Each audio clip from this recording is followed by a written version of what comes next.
Well, how you do, buckaroos? How the heck are you? So we're doing whiskey. Actually, I meant to pour 2 ounces in here, but it looks like I got more like 3. I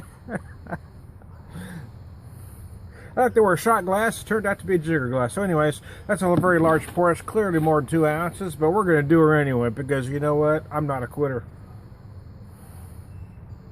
So I'm trying this one for a couple reasons. Crown Royal Northern Harvest Rye. It's a 90% rye mash. Crown Royal Northern Harvest Rye is a unique whiskey blend crafted from 90% rye mash whiskey. Our Canadian rye grain is planted in the fall, sprouting until it's covered by a blanket of soft winter snow.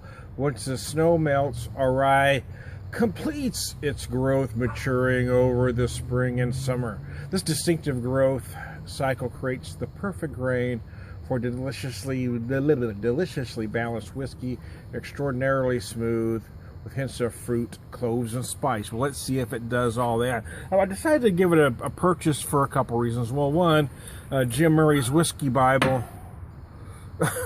called it the World Whiskey of the Year. And I found it for only $27. I've seen online retail for it anywhere between $30 and $50, and most stores are selling it for about $30 to $35. But I happened to find it for $27. Figured, what the heck? So I'm going to take a sniffer here.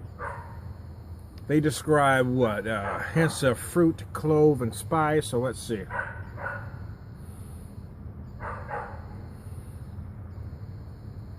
Yeah, has some of that going on, I suppose. I'm getting some other things. Clove and spice. Yeah, why not? Fruit. I'm also getting almost a, I know it's a rye whiskey, but it has like a malt whiskey feel about it.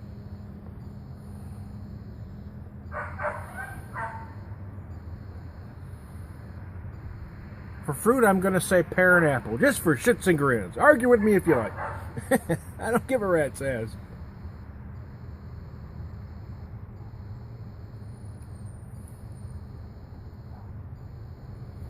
Wow, it is a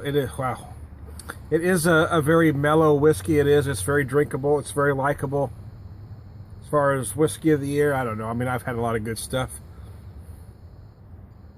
But for about a $30 price point, yeah, it's certainly worth a $30 price point.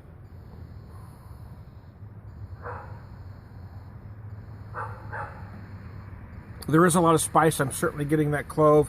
Again, I mentioned apple and pear on the nose. I get a lot of apple, specifically apple, on the flavor. So now that I've done that neat, completely neat, I'm going to take just a little bit of water, just a splash. And that will typically, they do this at a lot of tastings, formal tastings. Give it a splash of water. That will typically open up the nose and some other flavors as well. So I'm going to do, what I did, it was about half a cap full of that bottled water there. Oh yeah, that did open that nose up quite a bit. I'm still going to go with what I said earlier though. I am getting that pear, I'm getting that apple. You certainly do feel that clove that they talked about as well.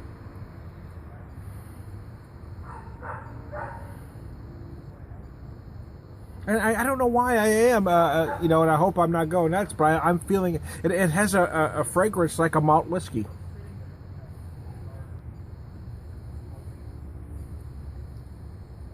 The mouthfeel is very silky and pleasant. You do get a lot of spice on that back end. Right in the middle there is where I feel the fruit. Again, I'm going to stick with what I said as far as apple and pear. Oh, and the box goes. And the box goes, man. There is a lot of spice going on. It's a very spicy whiskey, especially on the back end. You do feel that clove. You do feel that rice spice. It is very nice, though. So how much you like this whiskey is probably going to just depend on how much you like rye, how much you like that rice spice. As far as a rye whiskey, yeah, I don't know if I would have named it Whiskey of the Year, but yeah, I could certainly see why it's a contender because it is priced very well. It's priced very affordable. It is very enjoyable. It may not be the most, what's the word I'm looking for? It may not be the most complex or nuanced rye that I've ever had, but for 30 bucks a bottle, it's extremely enjoyable.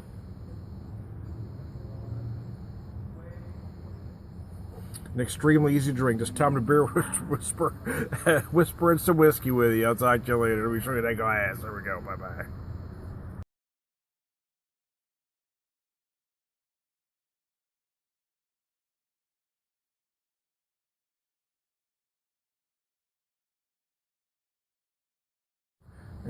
And how do you do, buckaroos? Well, now that I've done this neat, now I need to do it on the rocks, and there goes my box again. I get a little wind every once in a while. It takes my box. I didn't want to bring the bottle out, so I just thought I'd bring the box, and it's just not working.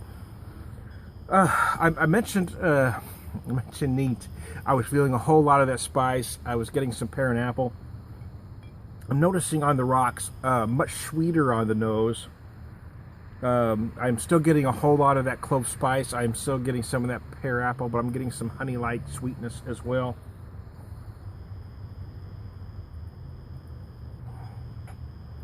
Wow, I mean, I gotta tell you, I don't buy, or I haven't bought regular Crown Royal in, I don't know, many years, at least a decade, to be honest with you. I've always thought it was a rather overrated whiskey. If I'm gonna buy a Canadian whiskey, there's others I prefer, and I really try to buy small distillery when possible.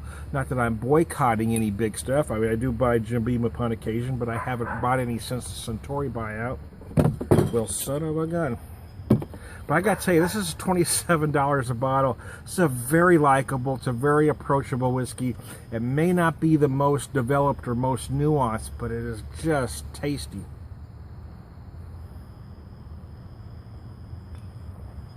And at only $27 a bottle.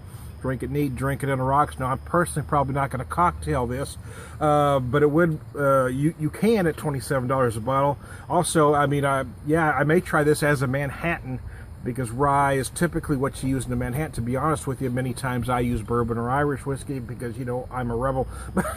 but traditionally it is rye. This would be a great rye for a Manhattan because it's got beautiful spice.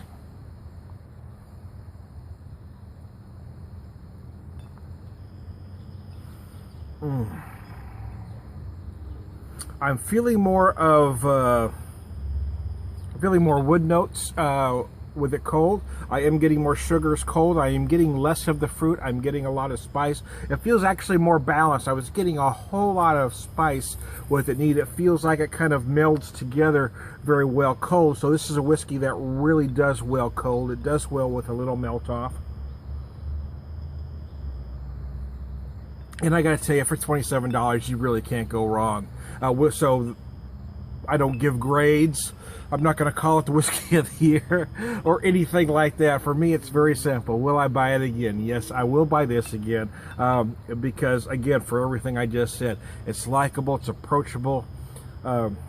It just tastes good. It just feels good. It's just easy to drink. So I'm Tom the Beer Whisperer. I'm dying to try this in a Manhattan now. I'm Tom the Beer Whisperer. We'll talk to you later.